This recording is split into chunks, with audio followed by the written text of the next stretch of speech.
বন্ধুরা, পৃথিবীতে এমন এক দেশ আছে যার ইতিহাস হাজার হাজার বছরের পুরানো। যে দেশটা একসময় বিশ্বের সবচেয়ে বড় সাম্রাজ্যের অধিকারী ছিল, আবার আজও পৃথিবীর রাজনীতি আর ধর্মীয় দর্শনে যার ভূমিকা বিশাল। হ্যাঁ, আমি বলছি ইরান নিয়ে। চলুন আজ ইরানের উৎপত্তি, ইতিহাস, শাসন ব্যবস্থা, সংস্কৃতি আর তাদের মানুষের চিন্তাধারা নিয়ে জানি। ভিডিওটি না টেনে সম্পূর্ণ দেখার অনুরোধ রইল।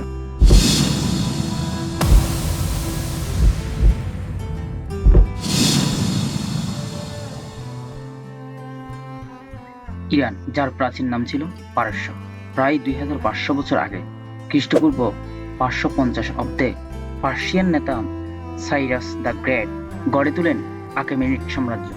এটাই ছিল পৃথিবীর প্রথম বৃহৎ সাম্রাজ্য। তার শাসন ছড়িয়ে পড়েছিল মিশর, ভারত উপমহাদেশ পর্যন্ত। এরপর আসে পার্থিয়ান আর সাসানিয়ান সাম্রাজ্য। আরব মুসলিম বাহিনীর আগমনে 7ম শতাব্দীতে ইসলাম ধর্মের প্রসার ঘটে। তখন থেকে ইরান ইসলামের অন্যতম গুরুত্বপূর্ণ কেন্দ্র হয়ে ওঠে। 1935 সালে দেশের নাম পারস্য থেকে ইরান করা হয়, যার অর্থ আর্য জাতির দেশ। এরপর 1979 সালে ঘটে সেই বিখ্যাত ইসলামী বিপ্লব। আয়াতুল্লাহ খামেনির নেতৃত্বে ইরান হয়ে ওঠে ইসলামিক প্রজাতন্ত্র। صهیونی و آمریکایی اینا هم بدانند که نمیتوانند در این مورد هیچ ইরানের শাসন ব্যবস্থা একটু আলাদা। এখানে রাষ্ট্রপতি থাকলেও সর্বোচ্চ ক্ষমতা সুপ্রিম লিডার বা ধর্মীয় নেতার হাতে।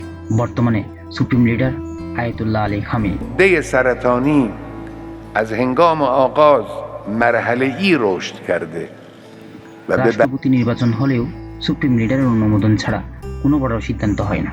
ধর্মীয় শাসন আর আধুনিক প্রশাসন মিলেমিশে দেশটি চলে। ইরানিরা গর্ব করে তাদের ঐতিহ্য আর সংস্কৃতি নিয়ে। নওরোজ তাদের নববর্ষ উৎসব।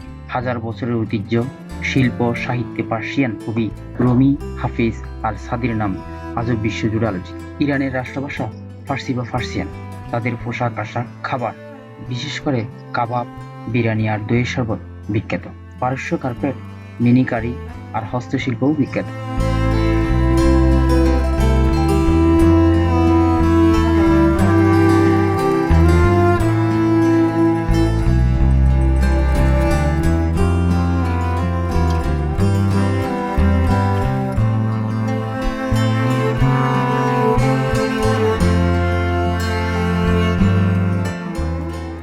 ইরানিরা নিজেদের জাতিগত ঐতিহ্য আর ধর্মীয় বিশ্বাসকে সম্মানের সাথে ধরে রেখেছে।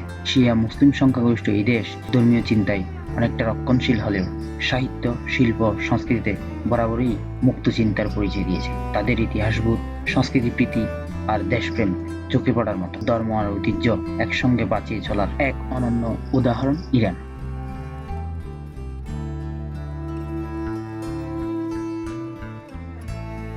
দর্শক বন্ধুরা, এমন ঐতিহাসিক, সাংস্কৃতিক ও রাজনৈতিকভাবে গুরুত্বপূর্ণ একটি দেশের গল্প জেনে কেমন লাগলো কমেন্টে জানাবেন।